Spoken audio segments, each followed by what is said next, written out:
This week on the Wildcat Report, Don Bacon comes to Millard West High School.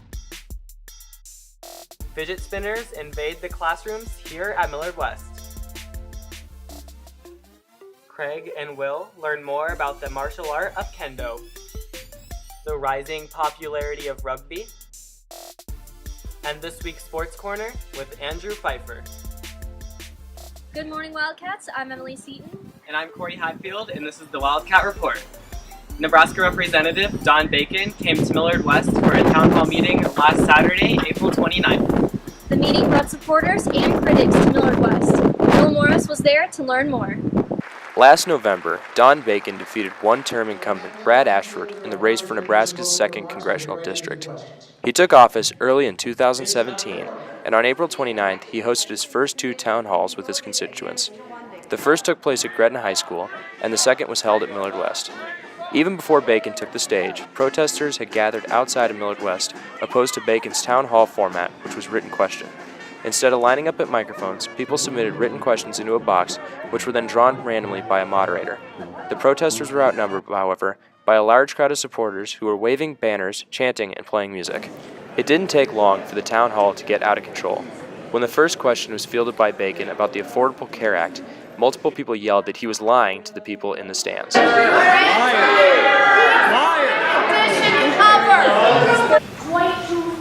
going to come. Your constituents have EC. How do you answer that then? You're not representing them.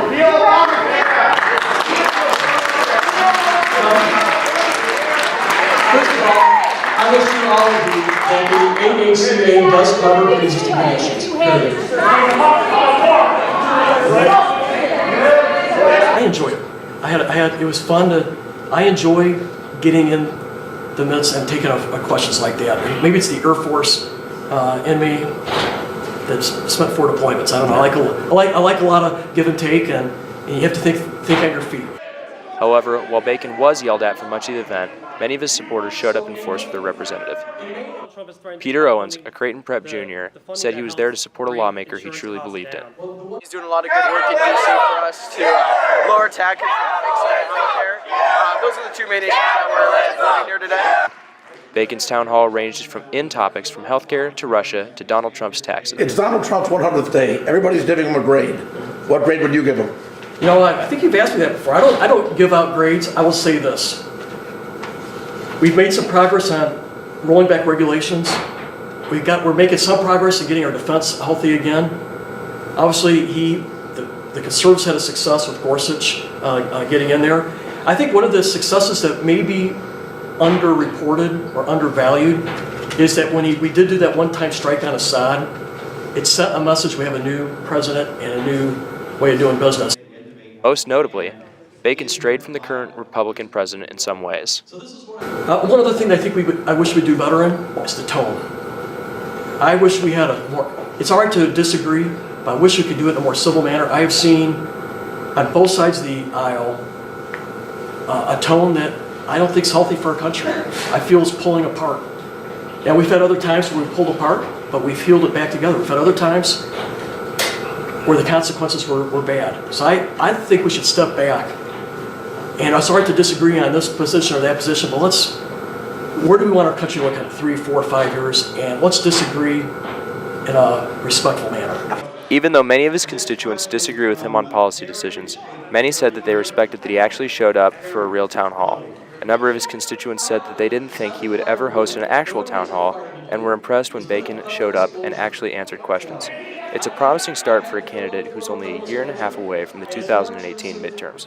With the Wildcat Report, this has been Will Morris. A new trend seems to have overtaken the halls and classrooms here at Millard West. This trend is accompanied by a noise that some may find bothersome. Fidget spinners are designed for people who can just not sit still. However, some students and teachers find this distracting. We go to Craig and Mandy with a story.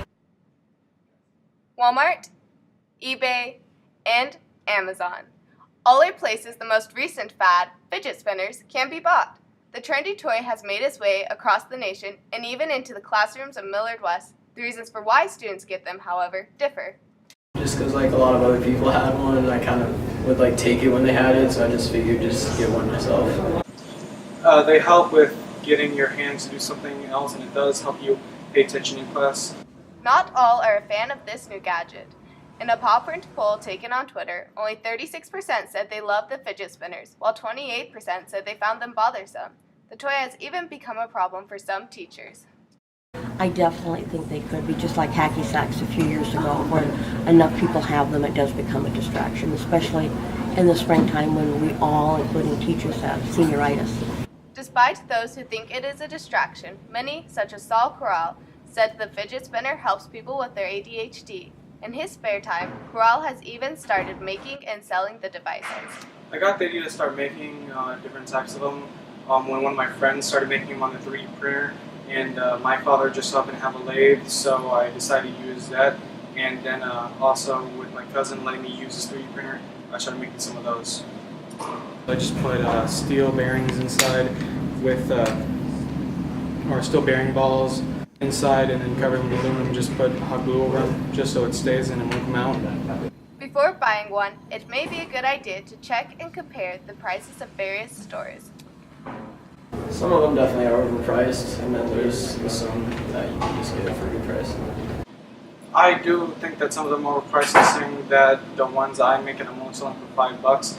And then there are some that range from $3, and then there are some that can range up to $20. And then there's some jokes that look the same as others but can go up to $50.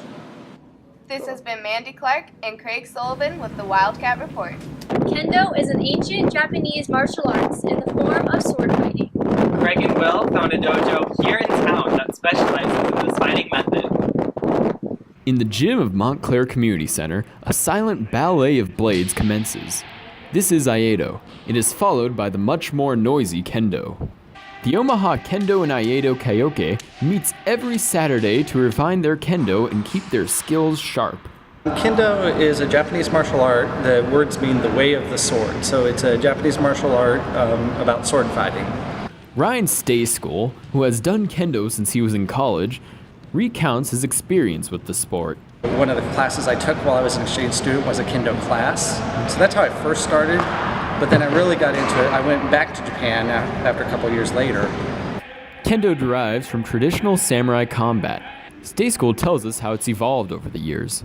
So it derives from an older art called Kenjutsu, which was more violent and more oriented towards actually using the sword to actually kill people. Kendo's oriented more towards the sport. They've taken out some of the dangerous moves of Kenjutsu. Kendo is not as tough to try out as one might think, says Stayschool. But to start out in Kendo, really all you need are some athletic clothes and a shinai, a sword, which we can loan you to start with. So, if interested in learning the art of the sword, head down to Montclair Community Center, don some armor, and pick up a blade. This has been Will and Craig taking a stab at Kendo for the Wildcat Report. Rugby becomes more popular, some athletes are switching from football to this newly sought-after sport. Rugby is even growing here in Millard West. Jaden and Andrew got the details. The lights, the crowd, the school pride. A football player's dream, yet many former players are leaving their paths behind them as they transition into a new and upcoming sport, rugby. While football usually consists of 2 or 3 main offensive threats, rugby is versatile and everyone carries the ball throughout the game. This is especially appealing to linemen in football. Everyone kind of contributes and gets to carry the ball, and I think people like it more because they can score, they can run the ball. A negative connotation often associated with rugby is the danger that comes from not wearing pads. But senior Jonah Brenneman explained it's on the 2 teams respecting each other and using safe tackling techniques to ensure the safety of everyone. There's a lot of trust that goes into it, because you're not wearing any pads or anything like that, so you're trusting the guy not to purposely break your bones or anything like that. So I mean, it's unlikely that you're going to get hurt just because it is a gentleman's sport. I think it's more just the overall vibe of the sport, and you get on the field and you fight the other team or whatever. Once it's over, you go hang out with the other team. The respect of one another has become part of the league, where the main goal for the players is not just to win the state championship, but also to grow the sport. The guys that we play against, they're super nice. After the games, we shake hands, talk about the game. There's no real beef between other teams. It's everyone is just looking towards the goal of making rugby a bigger sport and more well-known. They hope the few games played on campus will help grow the support and participation of rugby at Millard West. This has been Jaden Cover, Andrew Pfiefer, and JD Wessel with the Wildcat Report. This has been a good week in sports for the Wildcats, with records being broken and districts being won. We go to this week's Sports Corner with Andrew Pfiefer. I'm Andrew Pfiefer and welcome to this week's edition of Sports Corner. Let's get right into it with baseball. The boys baseball team defeated Lincoln Northeast in their last game with a score of 6-0 with 7 hits. The next game will be in the district opener against Omaha South. We interviewed Brock Grilling on his thoughts on the season. Still taking it one pitch at a time, make sure we don't overlook our opponents, because in this sport anything can happen, anyone can beat anyone, so we're just going to take it one pitch at a time.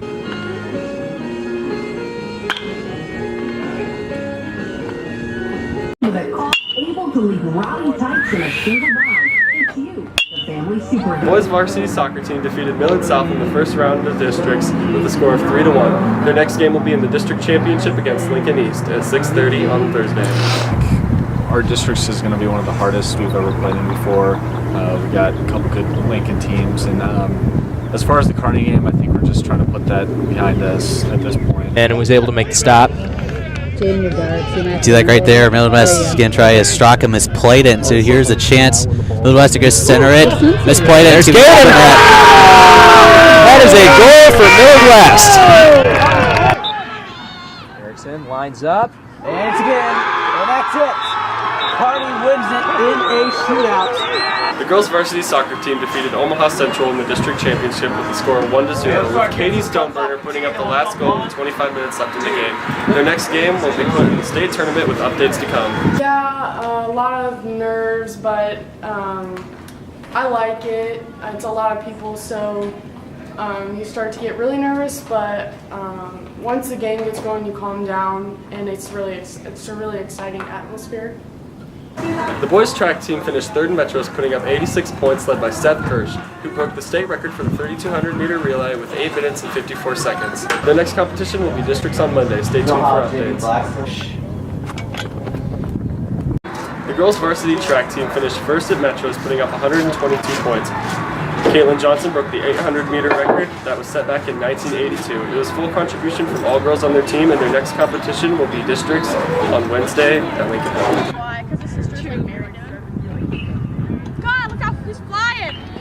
This has been this week's edition of Sports Corner. Thanks for tuning in. I'm Andrew Pfiefer. Stay classy, Wildcats.